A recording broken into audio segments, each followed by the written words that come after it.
Welcome to the New York Athletic Club and the 9th place final.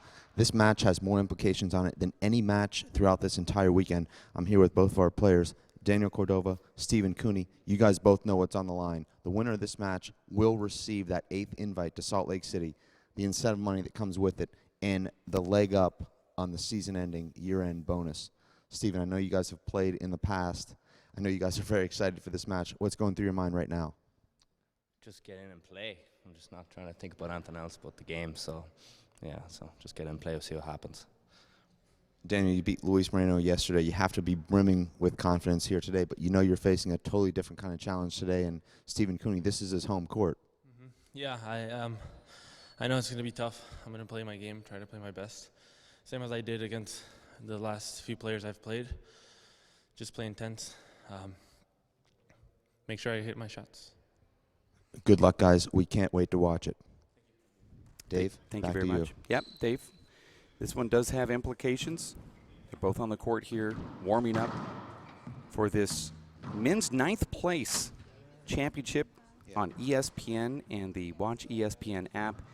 As we're at the New York Athletic Club, Dave Vincent alongside Kara Mack, who's always the first out the limo. Not true. I was the last to arrive on Saturday. Well, you're the bodyguard. True. Both of these guys were talking about how much this match was going to mean to them today. In fact, when I asked Stephen the one person who he wants to beat, past or present, he could have chosen anyone. He could have chosen someone off the court, and he decided to choose Danny today. So he's coming in wanting to fight. Yeah, I think that kind of sends a message when he does stuff like that, says stuff like that. Daniel's had a good run this tournament. Some great wins and coming off the collegiate win. Watching these guys warm up now.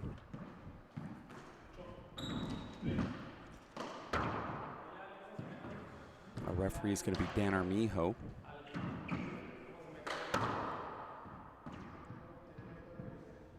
Coming up after this, we'll have the women's finals and then the men's finals. What's the past on these two, Dave? Have they played each other lately? Well, Fink is courtside now, and Dave, you have, like Rain Man does with remembering dates and numbers. Well, these guys have not played since college. They have not played on the Race for 8-4 tour, which is surprising because they've both been deep in the playoffs in just about every event this season, but they haven't run into each other. Stephen Cooney has finished 9th twice this year, 6th once, and 13th once. Daniel Cordova has been in the 5th place final 2 times and also the 9th place final twice. He took 5th in Houston, which is his best result of the year, but all that matters now is this match, our final regular season playoff match of the season, and you can see just how important these playoff matches are. If you think these guys aren't serious, I think we will see more intensity in this match, possibly even than in our final between Paul Brady and Andy Nett. Yeah, I agree with that. Yeah, this is very, like we talked about earlier, Kara, when we're mentioning the women's 3rd place, where they come in and actually really treat it like it's final, because there's a lot of implications. There's, I think, even another extra level of that right here in this match, and Dave's kind of highlighted why. They both have Salt Lake on their mind. You want to serve first? Okay. I've heard both of them as well, as you were talking about how important it is for someone to win that 3rd place match. Both of them yesterday talking about points and who has what and how they can jump ahead, and they're keeping track of all that in every win and everyone else's win as well. Let's welcome Danny Cordova. Let's play ball. 0 serve 0. Yeah, these guys are smart about their numbers. They know exactly what every move is, and that was a skip in. First point, Danny Cordova. 1-0. And they have to be smart about the numbers, because if you're not taking it serious, you probably wouldn't be entering the tournament to begin with.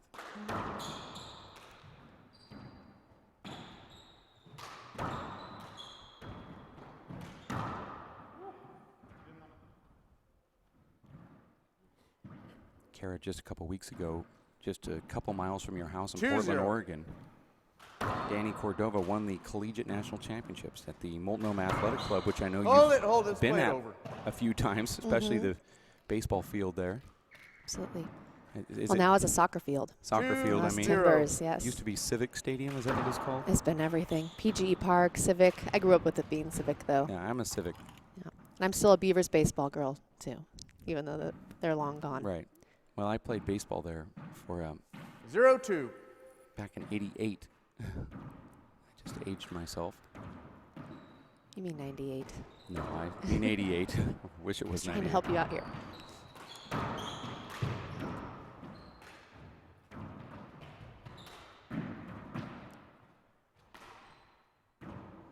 He was talking about that win yesterday, Daniel was, of winning collegiates against Martin, who's not here at this tournament, but it was his final year, Daniel and Martin's, and he had beat him. He had lost to Martin 3 years in a row, so I think he was pretty Side proud of out. himself to come in and win that Yeah. last one. He also talked about that added pressure that he gets when people said, you know, it's going to look really cool when you're in the finals there holding onto the trophy. That 2-0. when people start assuming you're going to win something, the opposite of that Point. can happen. Yep.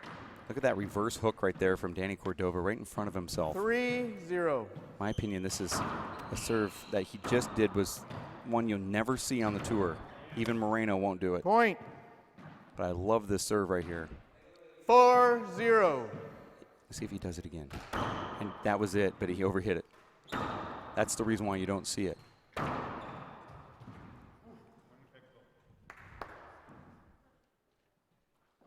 Five serve 0. I love this angle too.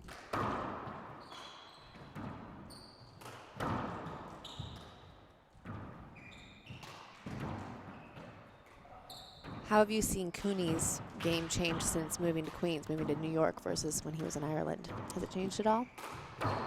No, I don't necessarily see a change in. I just see it changing over the last few months because Point. he seemed to be injured every other time I saw him play. You know, he lived in Tucson for a while too. He's Oh, another did one of he? those guys Okay. that I felt he was good back then. 6-0. But Very slow Second start serve. here for Stephen Cooney. Daniel Cordova is ripping off some unbelievable hops. In fact, that ace serve at 3 Second serve. hopped about 3 feet behind Stephen. Point. yeah, I was going to say, Dave, not knowing that you were listening then, but I think Danny is the future of those 7-0. hop artists that, you know, every generation seems to have one. We made a big deal about Luis Moreno being that guy that can hop the ball, but I think Danny is more of a Side out. student than Luis Moreno is. And I think Danny's 0-7. trying to do things with his that Moreno just does so naturally. So I would say that Danny Cordova's probably, he'll never get the respect, top 3, if not 1-7. top 2 hop artists in the game. I wouldn't say he'll never get the respect. He's getting it quickly. He hopped a ball into Luis Moreno's stomach yesterday, the first time I've ever seen that happen to Luis Moreno. 2-7. For the first time, Moreno actually got jeered from the gallery when that happened. Kind of like when Michael Jordan got his ankles broken by Allen Iverson.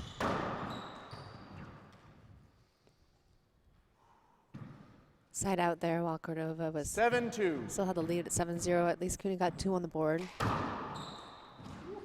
Wow. Point. See, Cooney's so late getting there, and that's because the ball's hopping. Oh, that was just 8-2. unreturnable serve. See, this is Amazing the serve, Dave. You stand there in that spot, you can do so much with it, but you have to be right because if you make a little error, you're pinned. Hold it. I'm in awe because Danny found Too that much spot on the contact. court to serve from because nobody does that unless somebody that has a 8-2. hop. Do you think he gets the basket of handballs like you do in tennis and practices No, one I'm after telling the you, other? the fact that he's over there on the left wall makes me really 9-2. impressed because you make a mistake and you're dead. But that's where you can do all of your best Hold work. it. As a hop artist, Replay. a righty, you can do your best work with your butt pinned to that left wall. 8-2. Hold it. Sorry. 8-2. It's 9-2. Oh, 9-2. Sorry. Ball just over the line.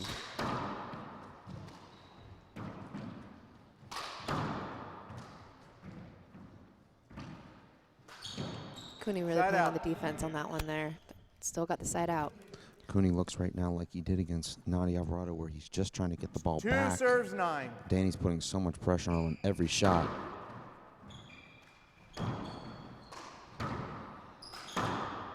Side out.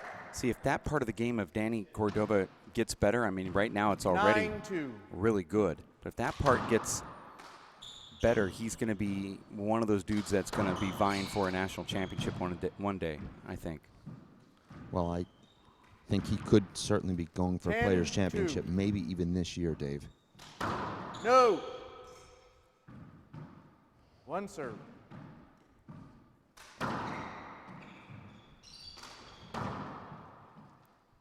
He said the winner of this match, you know, there's implications about the invite to Salt Lake City, 2-10. but also could win lifetime supply of hair care products. Nope. Stop. But so Danny, if he were to win it, is obviously going to decline 1 serve.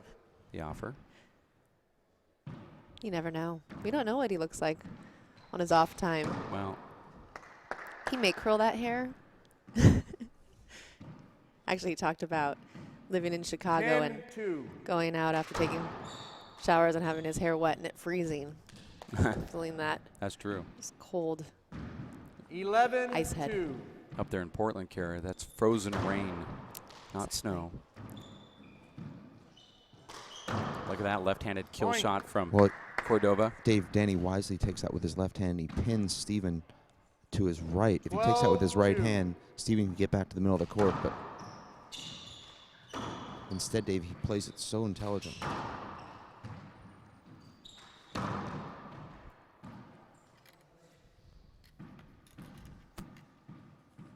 Two 12. No. Short. 1 serve.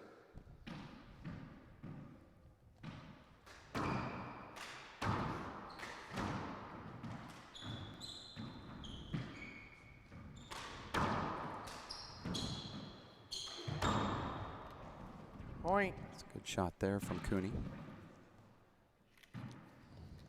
3-12. Hold it. Foot fault. Stepped over the front line.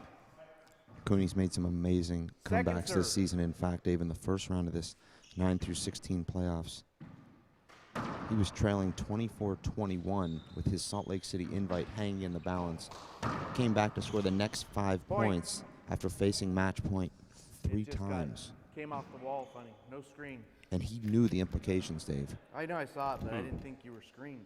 He told me later that was luck, and I told him luck can be maybe a 4-12. couple of those points, but you're not getting back in the game there. Hold it.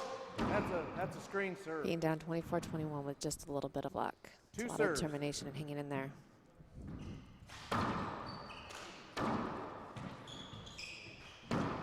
Point. Timeout. 1 minute. And Daniel Cordova's not going to waste any time trying to stop Stephen Cooney's momentum as he calls a quick timeout despite leading 12-5. 5-12. I think this is just trying to break the momentum, but certainly not to gather his breath. I don't think he's tired whatsoever. No, neither of these guys, Dave, even sweating yet.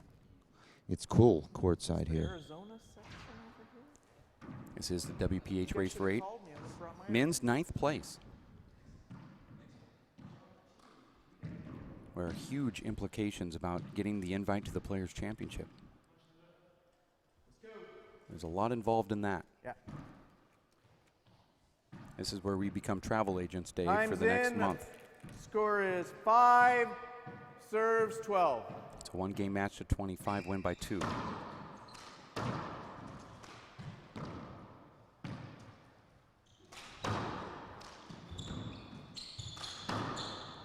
Side out. Side out that he wanted.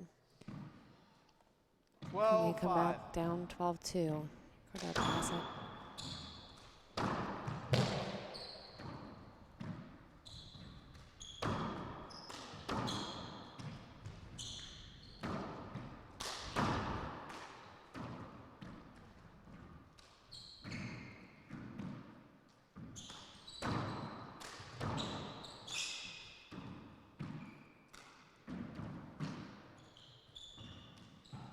Point.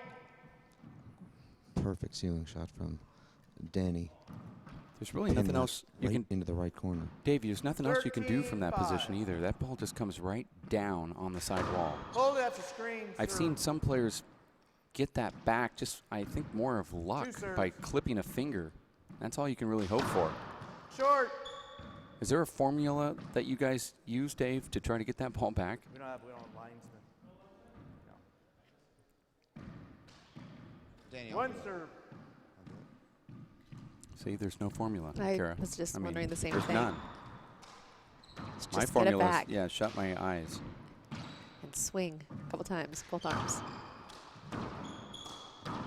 Oh, this is going to go all the way to the front wall here. And he plays it off the front wall and misses it again. We see And that. Dave, that's the shot that I Side told you out. that you have to go in there and practice. You have to go in there and throw the ball as hard as you can from the short line, as high as you can on the front wall, and then play it off the front wall because it comes with a strange spin. And if you're not used to it, even though you're only a foot from the front wall, you'll hit it in the ground. Point. Mr. Obert says he spends an hour practicing every shot. You need an hour on that 6-13. shot.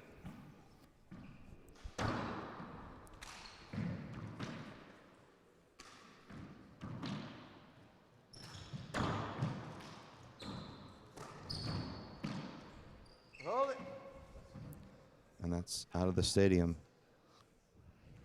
2 rallies in a row. We had one that came 1 inch from going out of the court, and that one did go out. Yeah, I was kind of wondering if we 6-13. see one earlier. This 21 ball really bounces high like that. But this isn't the 21 ball, the race for 8 ball being used here. The other ball I thought would go out a few times, but just didn't quite make it.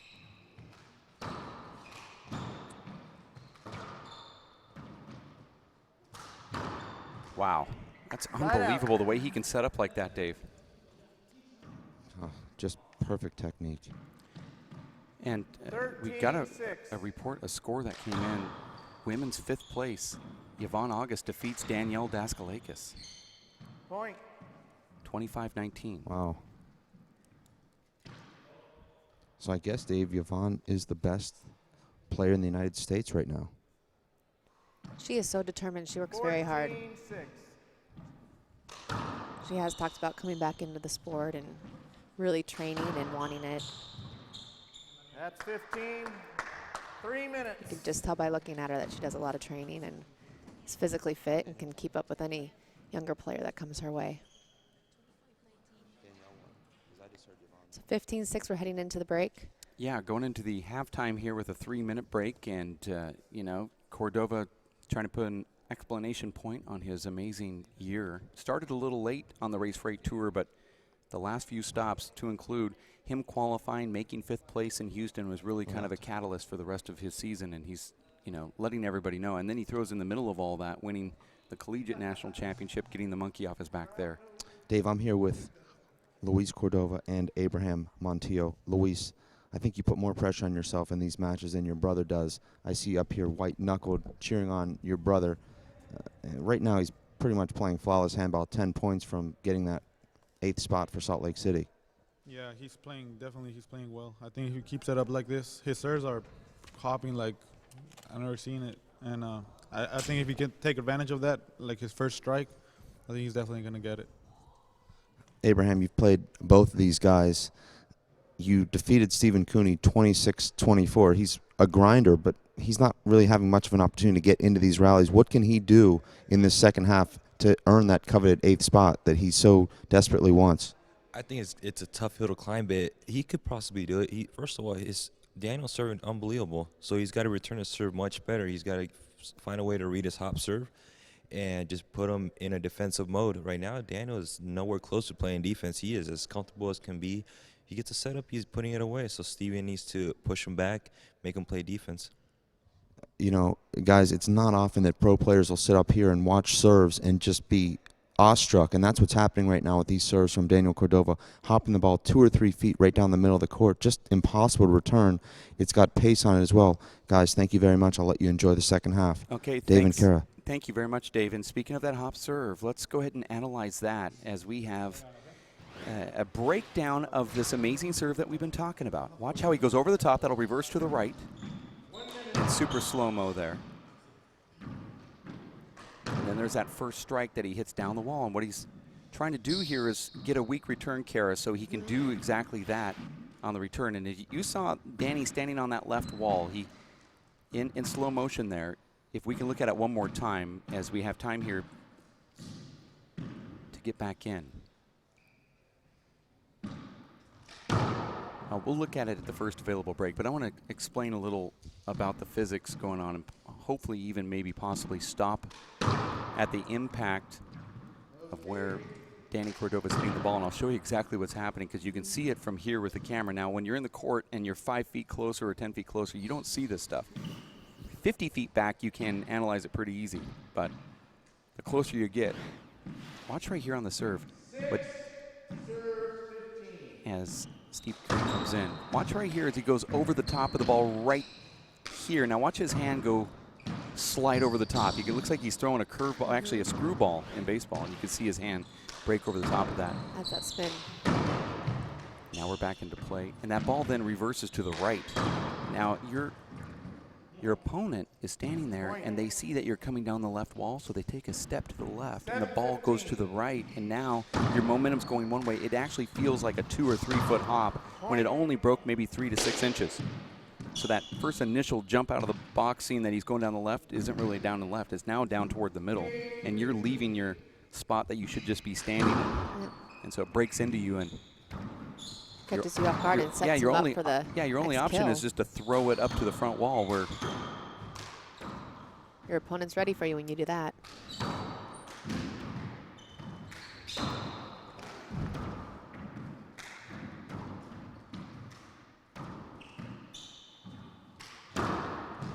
Sure, it feels good when he hits that serve too every time that he nails it exactly how he wants to. Yeah, he knows it too when he feels it. That's why a hop artist has to be really calm in the court. You can't be tense because the more tense you are, your hand tightens up. The ball doesn't seem to be as controlled.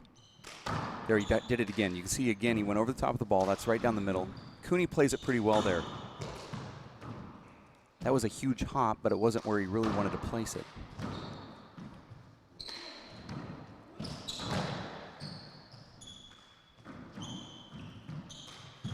When his own brother says, "I've never seen him hop the ball like this."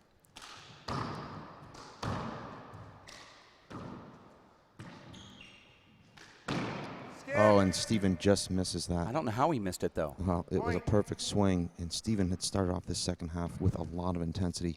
Won the first 2 points after halftime. Could have earned a side out there instead.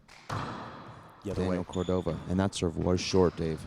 That was a natural hook. That went the opposite of that reverse. I'm trying to. And that was a slide. Dave, I'm trying to see if Danny tips his serves with any type of body English before the serve. Watching what he does, you know, like trying to steal a sign in baseball. Because most hop artists do.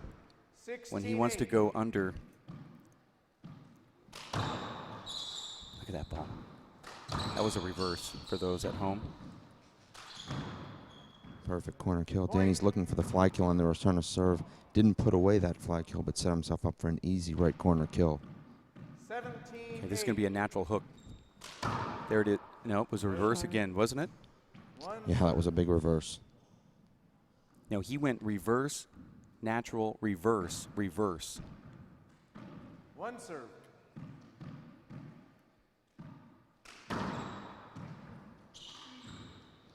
Terrible error there from Steven, and Dave, you have to circle that shot that he missed at 15-8. Missed that back wall setup that would have given him a side out. Short serve. And you said at the time, Dave, how did he miss that? And since then, he has not won a rally.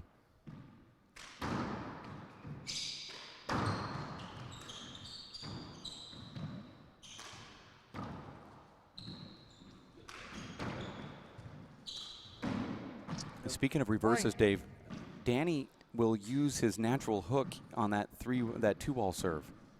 If he used a reverse into that two-ball serve, he'd find some really crazy stuff going on in the backcourt.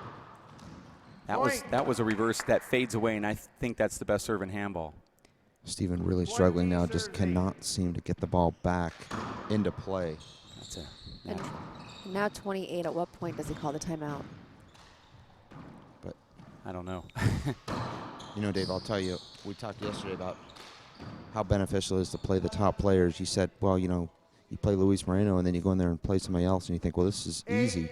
Well, Daniel Cordova beat Luis Moreno yesterday, and you have to think to yourself, how much confidence would that give a player, knowing that they can beat the multiple-time race champion? Any other match would seem easy in comparison, wouldn't it? Right. It's like putting one of those weight donuts on the end of a baseball bat and taking a couple practice swings, and then you take it off, and all of a sudden you feel like you're not even holding on to a baseball bat. Right. That's what Luis Moreno is when you get a win off of him. That's short. See, now One serve. Cordova's feeling so confident right now. He went with a reverse right in front of himself down the right wall. And he had Steven completely fooled. Yeah, I mean, that takes a lot of verve. Nice shot from Cooney. Side Get it out. back. Because, you know, you're taking a window and saying, I only have about a 3-inch window here to hit this ball. And he was just off by an inch on the short line. He's given up 5 points since he could have had that side out, fighting back from 28. Cooney should win this rally, and he does. That was a little bit of a slide there right in front of Daniel. He didn't complain about it. 9-20.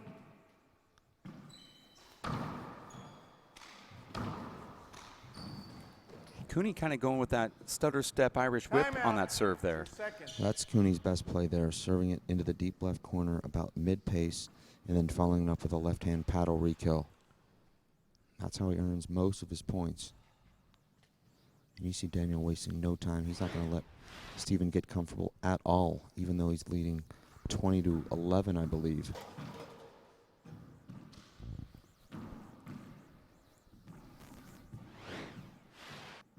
Score is actually 29 Cordova. 20-10. Well, ref Sarah says will Right, split the difference. It 20-10. was 20-10. There is a correction. It was Danielle Daskalakis defeating Yvonne August in that match. Oh, really? 10 seconds. Yeah. Okay.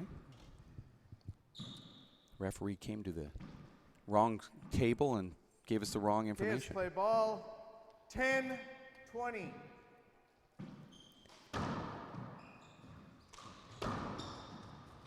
Hold it. Contact. 10-20.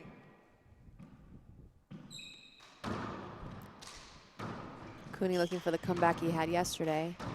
Still a long ways to go.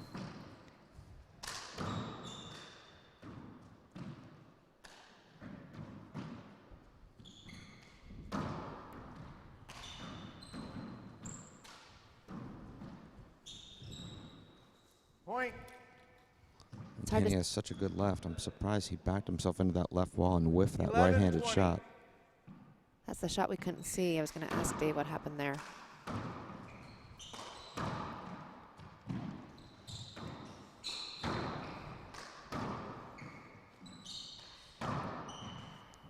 Cooney controlled every shot in that rally. That's exactly how he wants to play. He's starting to play a little more aggressive. We talked about how he's playing more on defense earlier. He's taking control of a lot of the shots now. He's trying to Hold it.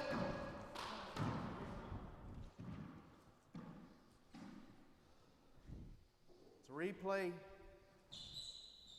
Can't let Cordova get many more points on him though here, because then he's getting pretty close. That's where he needs to really come back.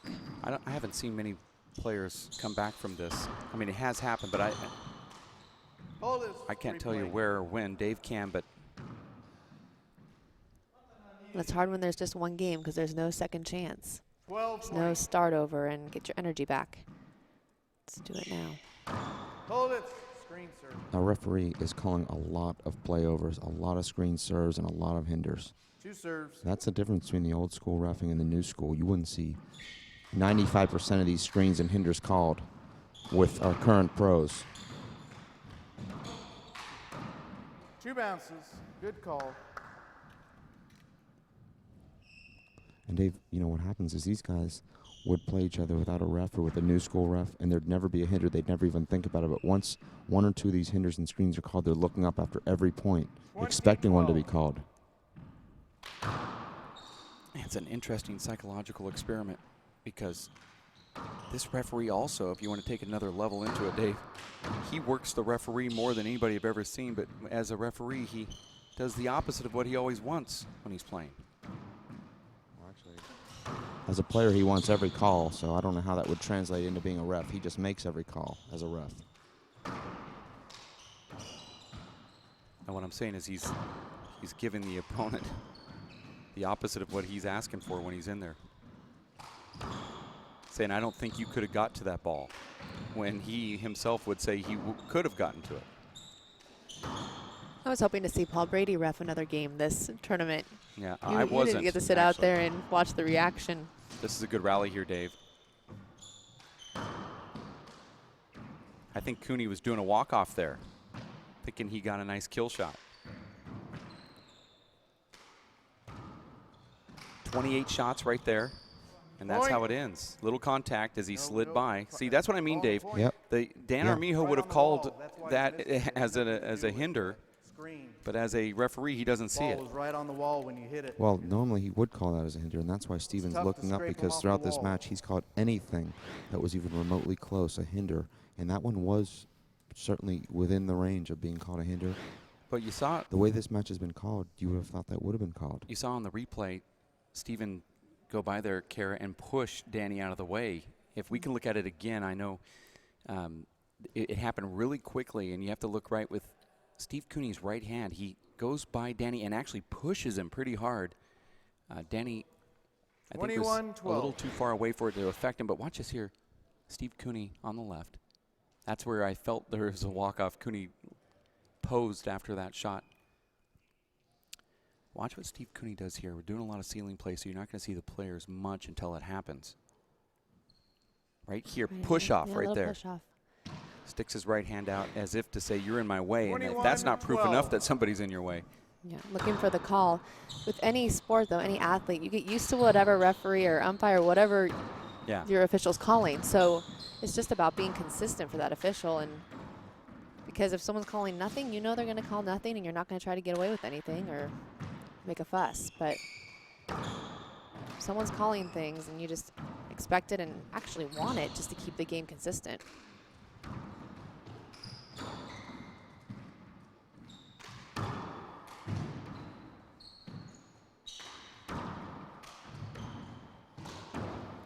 And once again, Cooney misses by just about an inch. That's the fourth right-hand kill he's missed by less than 2 inches. And Dave, you'll see on that replay, everything was perfect, and for whatever reason, it just doesn't find that bottom board. It's similar to a golfer on the greens. But Dave, hits perfect putts, and the ball lips out for. I haven't seen it yet on the replay as we're playing it now. It looked to me in live that Steve switches to a fist. Well, he hits those shots with fists. That's his shot. I don't know. That's just. Maybe he needs to change that shot. No, when he's on, he makes that but he's off. Automatic. What about when you're off? Well, open the hand and go for the more accurate shot. You got to dance with who you brought. Or do you? We're getting spiritual here in the booth. I see that fish shot go on the ground. I'm thinking all he has to do is just guide it in with Cordova, who's completely gassed over on the left side. He uses a fist and hits that in the ground. I wasn't getting spiritual, Dave. I was just thinking of dances. And when you go to a dance, if you dance with other people or not. You've gone to dances apparently and have danced with other people apparently. I haven't. I have not. No, it sounds like you have. My parents had one rule. Okay, time's in. You say yes to the first boy who asks you, and you stick with it. So maybe I wish, but no. It was a good rule. My parents had one rule. Get out of the house. That wasn't really a rule, but kind of. At least say please. Get out of the house. For me, it was a teepee. Look at that shot. Sat out. I guess he didn't dance with the one that brought him. That's his shot. He's got amazing re-kills in the front court, both with the fist and the open hand.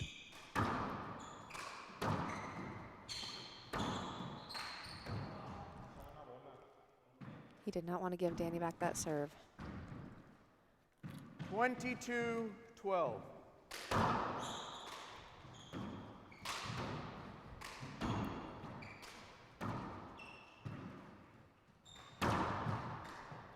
Set out. You know, if the game started right now, Dave, I think you could not predict a winner. Well, 12-22. I agree. And Stephen Cooney is he's a late starter for whatever reason. Gets off to slow starts. I played him in San Francisco just a couple weeks ago, and he didn't even start playing until the match was a game and a half old. Point.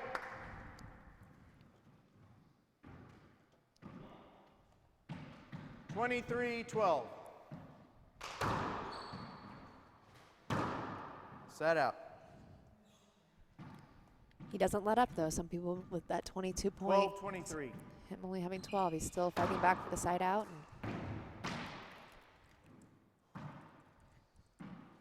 Lot of side outs, but not a lot of points. There's been a lot of opportunities for Cooney to score 3 or 4 points and get right back into this. He's pecking away, but he's still down by 10. He's been down by 10 for a long time. With Cordova having 23 now, you can't let him get the serve back and have that 24th point. Well, if Cordova scores the 24th point, it's pretty much over.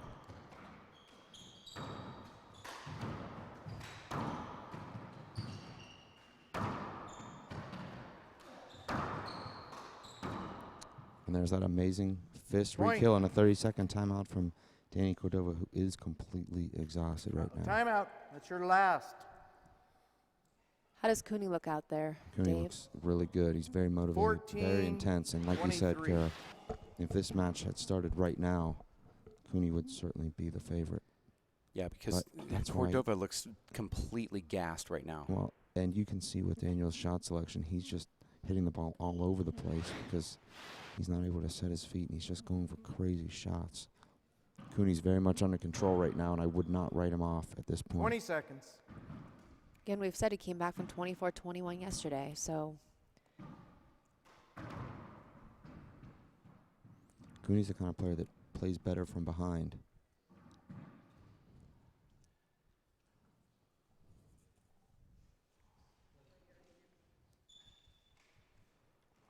Okay. Time in. 14-23. Screen serve. I just don't understand that call, Dave.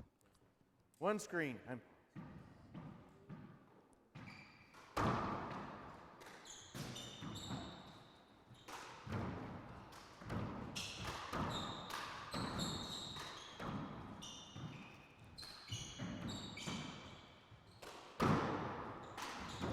Now Danny's already worn out. This is another. Side out. Side out helps him out, but that was a hard one for him to go through. Danny gave Steven 4 setups in a row there. Steven unable to convert. 23-14. Short. One serve. He's back on that left wall.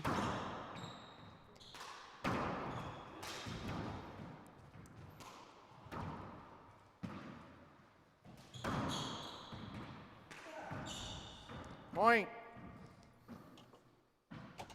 Here it is, match point for Danny Cordova.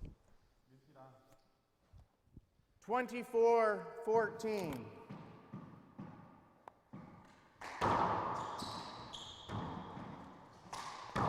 And he gets it. Amazing shot there. Okay. Good plan. Danny Cordova taking down his counterpart there, Stephen Cooney, and there are implications. I know, Dave, you will probably get these guys courtside for a brief interview and talk about what it means to go to Salt Lake City for that Players' Championship next month. Not only the pros, but also amateurs going to be on site as well, Kara, and I know you'll be there. I will be. Looking forward to it. But that was a big win for Danny Cordova, and I know he felt it. Certainly, obviously, he played pretty darn hard. Dave, let's go to you here in just a few seconds, as I know the players can't immediately just step off the court and start talking. It's not the easiest thing to do. Dave? Thanks, Dave. Danny, amazing win. You put everything you had into that win. At the end, when you got to about 22 or 23, you could see that you were just completely exhausted. You got that crazy shot to get the 24th point, you hit all the walls, and then just a perfect left-handed shot. How does it feel right now to know that unless Andy Net defeats Paul Brady, you're going to Salt Lake City as the number 8 ranked pro? It feels real good. I'm excited. I knew I had to try my hardest in this game because I know Cooney's he's a like warrior. He doesn't give up. So when I had 20, I think I had like 22. He had like 11. I was still really like, I was like, I can't go easy at all with him because he's gonna start coming back, and he did. I used my timeouts. Hopefully, I think that's what helped me, using my timeouts, kind of throwing him off the like his momentum that he had. And then when I got that point at 24, that was such a relief because I wasn't going for that at all. I mean, I was trying to hit something else. I missed it. And then to see him not make it to the front wall was kind of like, oh, God. Now the 25th one won't be that. I don't think there's going to be that much pressure. So that left hand, my brother told me that I had to risk it a little bit more because I was kind of hitting 3 balls. I was keeping it high. I was just thinking that if I kill this, I win. I went for it. Well, I think that the most interested spectator for our men's final is going to be you, because you know that if Paul Brady wins, you get that 8th spot. If Andy Net wins, you know, you're going to be outside looking in. So you certainly don't want to ever root against anyone, but I think it's fair to say you wouldn't mind seeing Paul Brady win later today. I can't wait to see that match. I mean, I'd like to see Andy win, for sure. But now that there's a lot more on the line, I'm kind of like, I mean, I want to see him win, but then I don't. It's kind of like a mixed feeling kind of thing. But I'll be watching that game for sure. All right, Daniel, congratulations. Tremendous tournament, great result, great regular season. We'll look forward to seeing you in Salt Lake City. Dave and Kara? Yeah, thank you very much, Dave. Kara, I mean, yeah, it's kind of cool when it comes down to the last tournament to find out who will get that 8th spot, and you still have the guy that could be invited, say, I want him to win, but I don't. He's still a win-win for him in a way. Yeah, it definitely is going to be a win-win, but I guess we've been in that position before where you're rooting for him, but you're not at the same time, so kind of conflicted. He's a good guy, though. Danny's always been great and supportive, and so you question sometimes, does he really want Andy to win? But he does. I mean, he's out there watching all the players, always taking notes. You know, you can tell, just keeping track of things. And well, they're pros, but they still root for the other pros, which makes them fans, which is crazy, but that's what sports are. We're going to take a break. We're going to be back for the women's finals. It's an all-Irish final. Sienna Neat Kareen going up against our number 1 undefeated lifetime on the Race for 8 professional tour, Katrina Casey, warming up right there with her left hand. If you're inspiring to be a top pro, male, female, or even the 40s, learn to take your offhand and throw it like you can throw it with your regular hand. Look at this, lefty. She's not left-handed, though. That's the crazy thing. Katrina Casey coming up next. Women's finals. Stick around. More action here on ESPN and the Watch ESPN app. Stick with us.